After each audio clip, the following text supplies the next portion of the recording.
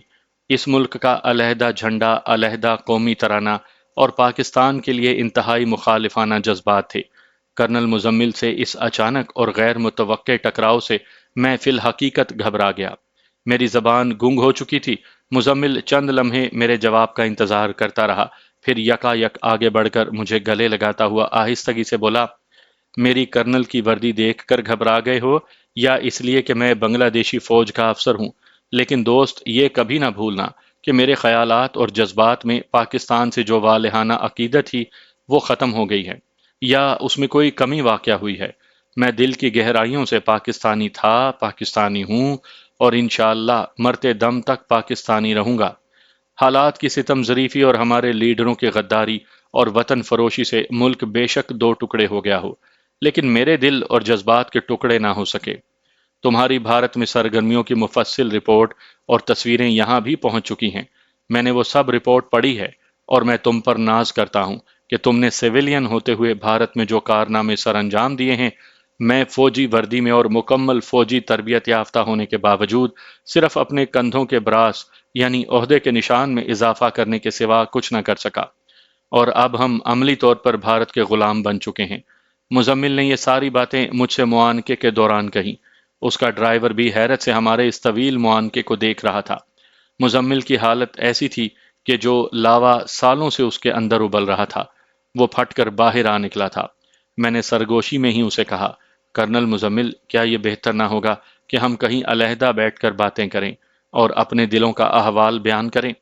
دیواروں کے بھی کان ہوتے ہیں۔ کرنل مزمل نے میری بات سن کر ہنستے ہوئے جواب دیا، میرے گھر سے بہتر کوئی جگہ نہیں، اور تمہیں ابھی میرے ساتھ میرے گھر چلنا ہوگا۔ میں تمہارا کوئی عذر نہیں سنوں گا، تمہارا کوئی بہانہ نہیں چلے گا۔ یوں سمجھ لو کہ تم میری حراست میں ہو، you are under arrest. Muzammil کے ان مخلصانہ جذبات کے آگے میں نے ہتھیار ڈال دیے۔ اس نے اپنے ڈرائیور کو پچھلی سیٹ پر جانے کا کہا اور خود اسٹیئرنگ سیٹ پر بیٹھ گیا، اور اس کی جیپ ہمیں لیے چھاؤنی میں اس کے بنگلے میں جا کر ٹھہری۔ ہماری گزشتہ ملاقاتوں کے دوران مزمل کی شادی نہیں ہوئی تھی، لیکن اب اس کی ایک سلجھی ہوئی اور اس کے ہم خیال بیوی اور 2 بچے تھے۔ مزمل مجھ سے مل کر خوشی سے پاگل ہو رہا تھا۔ مجھے ڈرائنگ روم میں بٹھا کر اس نے اپنی بیوی اور بچوں کو بلایا۔ بیوی کے ڈرائنگ روم میں داخل ہوتے ہی وہ بیوی سے مخاطب ہوتے ہوئے بولا، دیکھو، یہ ہیں میرے چٹاگانگ کے وہی دوست جن کی سقوط ڈھاکہ کے بعد بھارت میں بہادری اور جاں فروشی کے واقعات میں تمہیں اکثر سنایا کرتا تھا۔ اس کی بیوی نے نہایت خوش دلی سے مجھے اپنے گھر میں خوش آمدید کہا اور بولی، مزمل تو آپ کی اور کیپٹن ظہیر بٹ کی باتیں کرتے نہیں تھکتے۔ ان کی میرے ساتھ گفتگو کا موضوع اکثر و بیشتر آپ دونوں اور متحدہ پاکستان کا ذکر ہی ہوتا ہے۔ میرے جواب دینے سے پہلے ہی مزمل بولا، ذرا اس کے الفاظ ملاحظہ کریں طاہرہ، دراصل ہم پاکستانی بڑے بے مروت ہیں۔ آنکھوں سے دور کیا ہوا ہے کہ دل سے بھی دور ہو جاتے ہیں۔ میری طرف ہی دیکھو کہ میں نے ظہیر کے متعلق ابھی تک اس سے نہیں پوچھا۔ یقیناً اب وہ بریگیڈیئر ہوگا۔ ظہیر کا نام آتے ہی میرے چہرے پر سنجیدگی اور آنکھوں میں آنسو آ گئے۔ میری اس کیفیت کو دونوں میاں بیوی نے بھانپ لیا، اور مزمل کہنے لگا، کیوں، کیا بات ہے؟ ظہیر خیریت سے تو ہے؟ میں نے اپنے آنسوؤں پر قابو پاتے ہوئے جواب دیا، ظہیر سن 72 میں لیفٹیننٹ کرنل اور 11ویں ڈویژن کا اسسٹنٹ ڈائریکٹر آف سپلائرز تھا۔ اس کی بیوی شمیم بے حد ملنسار اور خوش مزاج تھی، اور وہ 2 ننھے منھے بچوں کا باپ تھا۔ اس کی ترغیب اور مدد سے مجھے بھارت میں انتہائی اہم مشن سر انجام دینے کے لیے چنا گیا تھا۔ اے ڈی او ایس ہونے کی وجہ سے اپنے ڈویژن کی ضروریات کی مقامی سپلائی اس کے ذمہ تھی، اور اسی وجہ سے ٹھیکیدار اس کے ارد گرد گھومتے رہتے تھے۔ ایک ٹھیکیدار نے اس سے ٹھیکے لینے اور قربت بڑھانے کے لیے ایک طوائف زادی کا سہارا لیا اور اپنے دفتر کی سیکٹری کے طور پر اس سے ظہیر کو متعارف کروایا۔ شومئی قسمت سے اس حرافہ نے ایسا جال بنا کہ ظہیر اس میں پھنس گیا۔ میرے بھارت جانے سے پہلے میں نے اسے بہت سمجھایا کہ اس چلتر عورت سے بچو، لیکن ظہیر پر اس کا جادو اتنا اثر کر چکا تھا کہ میرا سمجھانا تو ایک طرف رہا، اس کی بیوی اور بچے بھی اسے اس ہرافہ کے چنگل سے نہ نکال سکے۔ اس ٹھیکیدار پر ظہیر کی مہربانیاں بڑھتی گئیں اور مارکیٹ ریٹ سے بہت زیادہ ریٹ کے ٹینڈر صرف اسی ٹھیکیدار کے منظور ہونے لگے۔ ظہیر بٹ کی آنکھیں تب کھلیں جب اس فاحشہ عورت نے اسے یہ بتایا کہ وہ اس کے بچے کی ماں بننے والی ہے، اس لیے یا وہ اپنی بیوی بچوں کو چھوڑ کر اس سے نکاح کرے، ورنہ اسے 10 لاکھ روپیہ دے۔ میں بھارت جا چکا تھا جب اس عورت نے ظہیر سے روپے کا مطالبہ کیا اور یہ دھمکی دی کہ اگر اس کی دونوں باتوں میں سے کوئی ایک بھی نہ مانی گئی تو وہ یہ راز نہ صرف اس کی بیوی اور خاندان والوں پر ظاہر کر دے گی، بلکہ اس کے افسران سے بھی ٹھیکیدار پر اس کی مہربانیوں کے ثبوت کے ساتھ رپورٹ کرے گی۔ دوسرے ٹھیکیداروں نے بھی ظہیر کے متعلق اس بارے میں کچھ ثبوت پیش کیے تھے اور اس کے خلاف پہلے ہی انکوائری ہو رہی تھی۔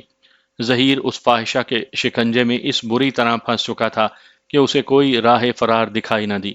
ایک روز وہ اپنے بیوی اور بچوں کے ساتھ گجرانوالہ اپنے سسرال گیا اور رات کو بیوی کے نام خط میں تمام واقعات لکھ کر صبح گجرانوالہ ریلوے اسٹیشن کے قریب لاہور سے پنڈی جانے والی ریل گزرنے کے وقت پٹڑی پر سر رکھ دیا۔ اس کا سر دھڑ سے جدا ہو کر دور جا پڑا۔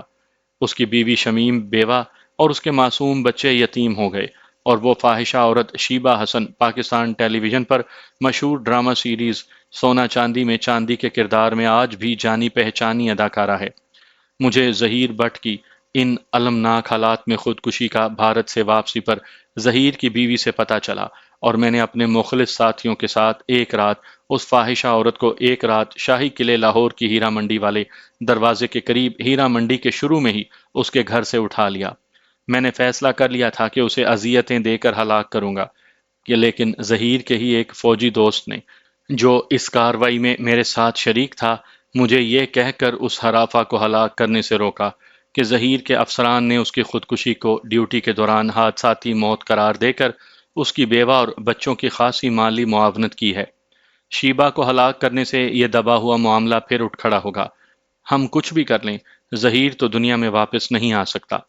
ہمارا انتقام تو پورا ہو جائے گا، لیکن ظہیر کی بیوہ اور بچے اس مالی امداد سے محروم ہو جائیں گے جو ظہیر کے دوستوں نے اس راز پر پردہ ڈال کر انہیں فراہم کی ہے۔ میں تو انتقام کی آگ میں جل رہا تھا اور تصویر کے اس رخ کو میں نے دیکھا ہی نہیں تھا۔ بڑی مشکل سے اپنے انتقامی جذبات کو دبا کر میں نے اس ہرافہ کی اچھی طرح پٹائی کر کے اسے ادھموا حالت میں چھوڑا۔ سامعین، آج بھی اگر کبھی اتفاقاً شیبہ حسن سے آمنا سامنا ہو جاتا ہے تو وہ مجھے دیکھتے ہی دم دبا کر بھاگ کھڑی ہوتی ہے۔ میں نے یہ اندوناک واقعہ منوان تحریر کر دیا ہے۔ اگر کسی کو اس میں شک ہو تو میں اسے اس واقعے کے 100% درست ہونے کے ایک نہیں کئی ثبوت فراہم کر سکتا ہوں۔ مزمل میری بات بڑے غور سے سن رہا تھا۔ ظہیر کی موت کا سن کر اس کی آنکھوں سے آنسو بہنے لگے۔ چند لمحے پہلے کے خوشگوار ماحول پر افسردگی چھا گئی۔ ہم نے سن 65 کی حسین یادوں کا ذکر شروع کیا، لیکن ماحول کی افسردگی ختم نہ ہو سکی۔ مزمل کے گھر میں نے رات کے کھانے کے چند لقمے زہر مار کیے۔ مزمل اپنی جیپ میں خود ڈرائیو کرتے ہوئے مجھے درشن ہوٹل چھوڑنے آیا اور مجھے جلد از جلد ملنے کا کہہ کر یہ الفاظ کہتے ہوئے رخصت ہوا: فاصلوں کی دوری صرف جغرافیائی ہے۔ ہمارے دلوں، ہماری سوچ اور ہم خیالی کو دنیا کی کوئی طاقت تقسیم نہیں کر سکتی۔ تم یہاں کیوں اور کس مشن پر آئے ہو؟ اگر کسی مصلحت کے باعث تم مجھے نہیں بتلا سکتے تو میں ہرگز اصرار نہیں کروں گا، لیکن یہ ہمیشہ یاد رکھنا کہ یہاں تمہارا ایک بے حد مخلص دوست تمہاری ہر قسم کی مدد اور معاونت کے لیے موجود ہے، اور اس کے درجنوں ہم خیال اسی کے محکمے کے لوگ بھی تمہارا ساتھ دینے میں ہرگز پسو پیش نہیں کریں گے۔ مزمل کی پرخلوص باتیں سن کر مجھے بڑی خوشی اور سکون ملا۔ میری سوچیں اس انتہا تک جا پہنچی جہاں میں نے بنگلہ دیش اور پاکستان کو پھر سے متحدہ پاکستان کی صورت میں دیکھا۔ اس مشن کے دوران اور بعد میں سن 85 میں بنگلہ دیش میں میں نے بہت بڑی اکثریت کو اپنا ہم خیال پایا۔ اگر ان دونوں ممالک کو پرخلوص لیڈر مل جاتے یا مل جائیں تو یہ خواب ایک حقیقت بن سکتا ہے اور نفرتیں محبت میں بدل سکتی ہیں۔ میں انہی خیالات میں ڈوبا سو گیا۔ اگلے روز مسز ڈیوڈ مقررہ وقت پر مجھے کیتھولک چرچ میں ملی۔ ہم اگلی بینچوں پر ساتھ ساتھ بیٹھے تھے۔ پیانو پر مذہبی گیتوں کے بعد روشن موم بتیاں اٹھائے اور سفید براق لباس پہنے چند بچیاں چرچ کے عقبی دروازے سے داخل ہوئیں۔ ان کے پیچھے ننھی راہبوں کا ایک گروہ تھا۔ سر تپا سیاہ لباس میں ملبوس ان ننھی راہبوں کے گلوں میں لمبی تسبیح اور سلیب تھی۔ آہستہ اور بے آواز قدموں سے چلتی یہ لڑکیاں اسٹیج کے پیچھے ایک قطار میں کھڑی ہو گئیں۔ مسز ڈیوڈ نے ایک راہبہ بچی کی طرف اشارہ کرتے ہوئے مجھے بتایا کہ یہ روزین یعنی سونیا ہے۔ میں نے غور سے اس کے چہرے کو دیکھا تو اس میں اپنی ماں کے واضح نقوش دکھائی دیے۔ مسز ڈیوڈ مجھے پہلے ہی بتا چکی تھی کہ اس بچی کے بازو پر پیدائشی نشان اس نے خود دیکھا ہے۔ یہ بچیاں اس حکم کے باوجود کہ کسی سے بھی آنکھیں چار نہ کی جائیں، کبھی کبھی صرف آنکھیں گھما کر ادھر ادھر دیکھ لیتی تھیں۔ مسز ڈیوڈ نے مجھے اس بچی سے اپنی ملاقات کا یقین دلانے کے لیے ایسے ہی ایک موقع پر بچی کو دیکھتے ہی ہاتھ لہرا کر ویو کیا۔ بچی نے اسے دیکھ لیا اور دھیمے سے مسکرائی۔ مجھے بھی اس بچی کے اصلی سونیا ہونے کا یقین ہو چکا تھا۔ چرچ سے نکل کر میں نے مسز ڈیوڈ کو $1000 دیے اور خود ان بچیوں کے وین میں سوار ہونے تک چرچ کے کمپاؤنڈ میں ہی کھڑا رہا۔ وین کے روانہ ہونے کے بعد میں نے ایک سائیکل رکشہ کرائے پر لی اور خانقاہ تک جا کر اسی راستے سے واپس آ گیا۔ میں صرف ایسی مناسب جگہ کی تلاش میں خانقاہ گیا تھا جہاں وین کو روک کر سونیا کو اٹھایا جائے۔ وین کو روکنا ہمارے لیے چنداں مشکل نہ تھا۔ 4 انچ لمبے 3 رخوں والے لوہے کے موٹے سروں پر ویلڈ ہوئے کیلوں کے 10-12 سیٹ سڑک پر ایک لائن میں رکھ کر ہم وین کے ٹائر پنکچر کر سکتے تھے۔ مجھے یہ بھی یقین تھا کہ مزمل بھی نہ صرف اس معاملے میں بلکہ ہماری روانگی میں بھی ہماری ہر ممکن مدد کرے گا۔ مجھے اپنا یہ مشن کامیابی سے ہمکنار ہوتے ہوئے صاف دکھائی دے رہا تھا۔ انہی سوچوں میں گم پورے سکون کے ساتھ میں اپنے ہوٹل واپس پہنچا۔ پروگرام کے مطابق ہمیں اگلے روز شکار کے لیے سندر بن جانا تھا۔ میں ابھی تک یہ فیصلہ نہ کر پایا تھا کہ کرنل مزمل کو اپنا شریک راز بناؤں یا نہیں، لیکن یہ طے تھا کہ اگلے روز شام کو میں اگر مزمل سے ملنے اس کے گھر نہ گیا تو اس نے یقیناً درشن ہوٹل میں فون کر کے مجھ سے کانٹیکٹ کرنا تھا۔ اگر اسے یہ بتایا جاتا کہ میں اپنے ساتھیوں سمیت سندر بن شکار کے لیے چلا گیا ہوں تو اسے یقیناً اس بات کا دکھ ہوتا کہ میں نے اسے اپنے اس پروگرام کا کیوں نہیں بتایا۔ مجھے ہوٹل میں چھوڑتے وقت اس نے مجھے تاکید کی تھی کہ اگلی شام میں اسے فون کروں گا اور وہ مجھے لینے کے لیے اپنی جیپ بھیج دے گا۔ اس نے یہ بھی کہا تھا کہ اپنے ہم خیال فوجی افسروں سے مجھے ملوائے گا۔ مجھے کھلنا میں اپنے مشن کو خوش اسلوبی سے مکمل کرنے اور یہاں سے اپنی محفوظ روانگی کے لیے ایک با اثر اور مخلص شخص کی ضرورت تھی۔ قدرت نے میرا یہ مسئلہ مزمل سے اچانک ملاقات کی صورت میں حل ہونے کا اشارہ دے دیا تھا۔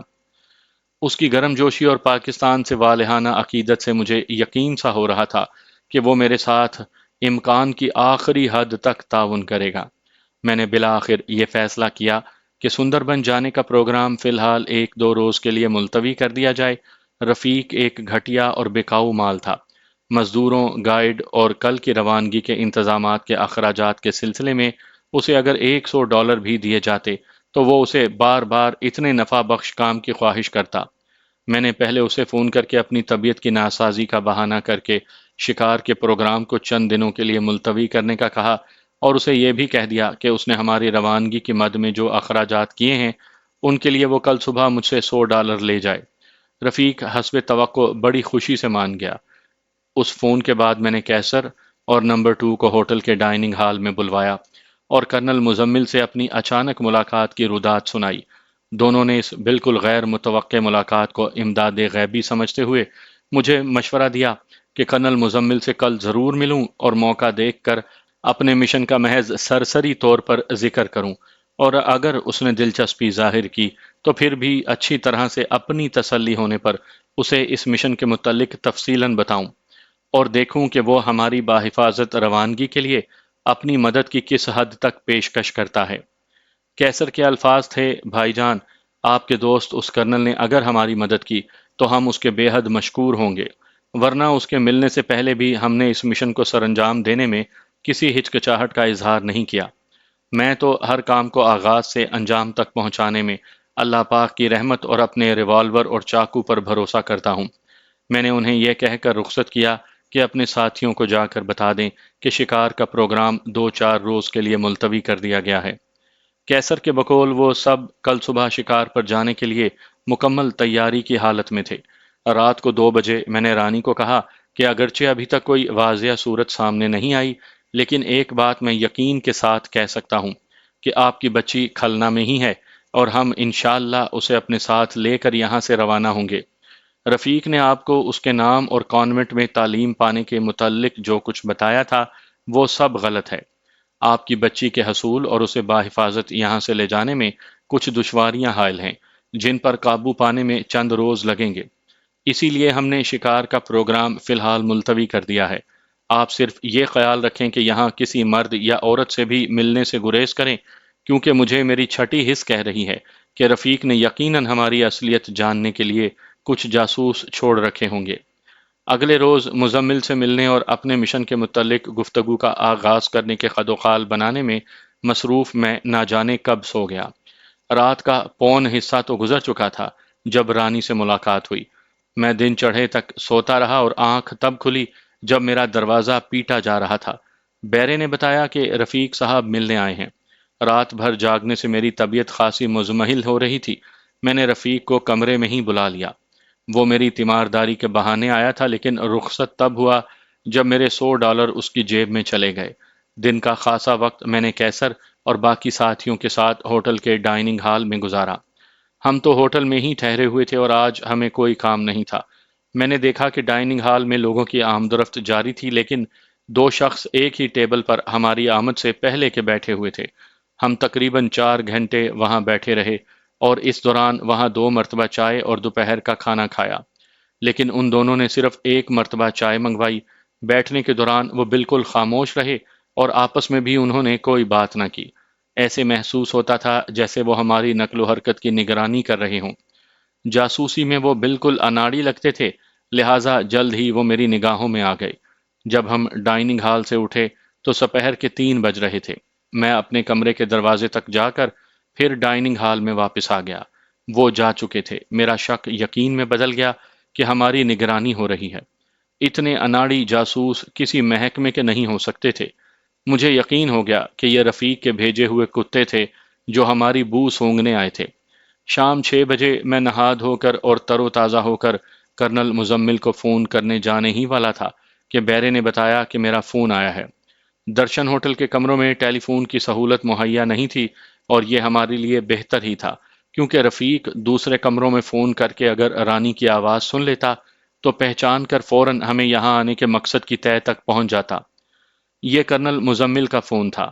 دوستی کے ضام میں اس نے مجھ پر خود کو اتنا با اختیار سمجھ لیا تھا کہ اس نے کہا، میں نے تمہیں لانے کو جیپ بھیج دی ہے۔ رات کے کھانے پر چند دوست بھی ہمارے ساتھ ہوں گے، لہٰذا جلد واپسی کی توقع مت رکھنا۔ کل ویسے بھی اتوار ہے اور کسی کو بھی صبح اٹھنے کی مجبوری نہیں۔ میرا جواب سنے بغیر ہی اس نے فون بند کر دیا۔ کوئی اور ہوتا تو میں اس بدتمیزی اور گفتگو کے انداز پر چراغ پا ہو جاتا، لیکن مزمل میرا پرانا اور بے تکلف دوست تھا، اور چٹاگانگ میں بھی ہم ایک دوسرے سے ملنے یا کھانے میں شرکت کی دعوت اسی تہکمانہ انداز میں دیا کرتے تھے۔ 15 منٹ میں کرنل کی جیپ آ گئی۔ اپنے بنگلے کے ڈائننگ روم میں وہ میرا انتظار کر رہا تھا۔ مجھے دیکھتے ہی بغیر رسمی کلمات کے وہ چھوٹتے ہی بولا، رات تمہارے جانے کے بعد طاہرہ نے مجھ سے لڑنا شروع کر دیا کہ تم نے بھائی جان کو یہ کیوں نہیں بتایا کہ میں ستار بجاتی ہوں اور اردو گانے بھی اچھے خاصے گا لیتی ہوں۔ لہٰذا اس سے پہلے کہ ہمارے دوست آ جائیں تم طاہرہ کا ستار اور گانا سن لو، کیونکہ کھانے کے بعد صرف مردوں کی محفل جمے گی۔ مزمل نے طاہرہ کے سامنے ہی یہ بات کی تھی۔ پہلے تو وہ کچھ جھجکی اور پھر شرمائی، لیکن میرے اصرار پر اس نے پاکستان کے 2-3 جنگی نغمے سنائے جو سن 65 کی پاک بھارت جنگ کے دوران ہر خاص و عام پاکستانی کی زبان پر تھے۔ 1-1.5 گھنٹے کی اس محفل کے بعد مزمل کے دوستوں کی آمد شروع ہوئی۔ مدوئین میں 1 بریگیڈیئر، 2 لیفٹیننٹ کرنل، 2 میجر اور 1 کیپٹن تھا۔ مزمل نے سب سے میرا تعارف اپنے دیرینہ دوست اور پاکستانی کی حیثیت سے کروایا۔ رات کے کھانے پر بھی ہمارا زیادہ تر موضوع پاکستان اور بنگلہ دیش کے خوشگوار تعلقات کی استواری اور ان 2 مملکتوں کے پھر سے ایک ہو جانے کی توقعات کی امید ہی رہا۔ مجھے سب مہمانوں کی گفتگو سے یہ محسوس ہو رہا تھا کہ ان کے خیال میں متحدہ پاکستان سے علیحدگی کی وجہ ان کے غدار لیڈروں کے جذباتی اور ناعاقبت اندیشانہ نعرے تھے۔ میں نے انہیں کہا کہ غدار صرف مشرقی پاکستان میں ہی نہیں بلکہ ان سے دو چند پاکستان میں بھی تھے۔ ادھر ہم ادھر تم کا نعرہ بھٹو نے لگایا تھا۔ سلامتی کونسل میں پولینڈ کی جنگ بندی کی قرارداد کو بھٹو نے پھاڑا تھا، جس میں بھارت اور پاکستان کی افواج کی اپنے اپنے ملکوں میں واپسی، جس سے صرف بھارتی فوج کی مشرقی پاکستان سے بھارت واپسی ہوتی، کیونکہ اس ساری جنگ کے دوران پاکستانی فوج تو اپنے ملک میں ہی تھی اور جارے اور حملہ آور صرف بھارتی فوج تھی، اور پاکستان کی تاریخ کے واحد منصفانہ اور شفاف الیکشن جس میں عوامی لیگ کو واضح اکثریت ملی تھی، بجائے حکومت سونپنے کے اس کے لیڈر کو گرفتار کر کے مغربی پاکستان لے جانے والے بھی مغربی پاکستانی تھے۔ اس لیے اس علیحدگی کی ذمہ داری صرف مشرقی پاکستانیوں پر ہی نہیں بلکہ ان سے زیادہ مغربی پاکستان کے غدار لیڈروں پر تھی۔ اس کھانے میں شریک ہم سبھی کی سوچ یکساں تھی کہ ایک مکمل اور مضبوط گھر کے مکین اگر اپنے اختلافات کے باعث گھر کے درمیان میں ایک دیوار کھڑی کر دیں تو گھر کے سبھی مکینوں کو نہ صرف تکلیف ہوگی بلکہ یوں محسوس ہوگا جیسے سب کا دم گھٹ رہا ہو۔ کھانے کے بعد ڈرائنگ روم میں کافی کی چسکیاں لیتے ہوئے مزمل نے میرا مکمل اور بھرپور تعارف کرواتے ہوئے جب انہیں بتایا کہ میں نے 3 سال سے زیادہ عرصہ بھارت میں گزار کر جو مشن انجام دیے اور بھارت کو ناکوں چنے چبوائے، اس کی مفصل رپورٹ اس نے ہیڈ کوارٹرز میں خود پڑھی ہے، تو سب نے میری ہمت، بہادری اور وطن کے لیے جان نثاری کے جذبے کو بے حد سراہا۔ مزمل نے اپنے ان سینئر اور جونیئر افسران کو مدعو کیا تھا جن کے متعلق اس نے گزشتہ رات بتایا تھا کہ وہ اپنے ہم خیال فوجی افسران سے بھی ملوائے گا۔ بریگیڈیئر نے میرے کھل نہ آنے کی وجہ پوچھی تو میں نے مختصراً اتنا بتایا کہ ایک معمولی سے ذاتی کام کے علاوہ ہمارا مقصد سندر بن میں شکار کھیلنا ہے۔ ہم نے تو آج صبح شکار کے لیے روانہ ہونا تھا لیکن مزمل کی وجہ سے اس پروگرام کو 2-3 روز کے لیے ملتوی کیا ہے۔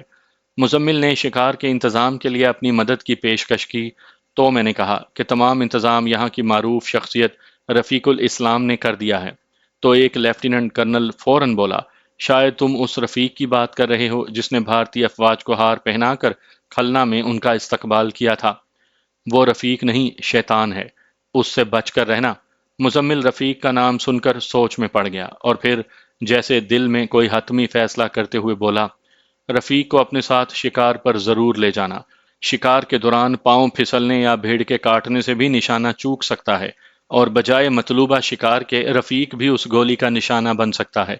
اگر ایسا ہو جائے تو نہ صرف کھلنا کے رہنے والوں پر بلکہ سارے بنگلہ دیشیوں پر تمہارا احسان ہوگا۔ کرنل مزمل نے بٹوین دا لائنز دل کی بات مجھے کہہ دی تھی۔ بریگیڈیئر نے اس کی تائید کرتے ہوئے کہا، شکار کے دوران ایسے واقعات اکثر پیش آ جاتے ہیں۔ میں تمہیں یقین دلاتا ہوں کہ تمہارے یا تمہارے ساتھیوں کے خلاف کوئی انکوائری نہ ہونے دوں گا۔ تم صرف گولی کے چوک جانے سے اس کی موت واقع ہونے کی رپورٹ ایک ASP کو اور اس کی کاپی مجھے دینا۔ باقی سب کچھ مجھ پر چھوڑ دو۔ حالات کو اپنے موافق دیکھتے ہوئے میں نے سوچا کہ ان ہم خیال افسران سے سونیا کے متعلق بات چھیڑوں کہ بریگیڈیئر نے مزمل کو کہا، check all the doors and Windows, یعنی سارے دروازے اور کھڑکیاں چیک کرو۔ مزمل نے 5 منٹ کے بعد واپس آ کر کہا کہ سب ٹھیک ہے اور ملٹری پولیس کے 6 جوان پہرے پر ہیں۔ میں حیران تھا کہ اتنی بے تکلفی اور یگانگت کے بعد یکا یک یہ تبدیلی کیوں؟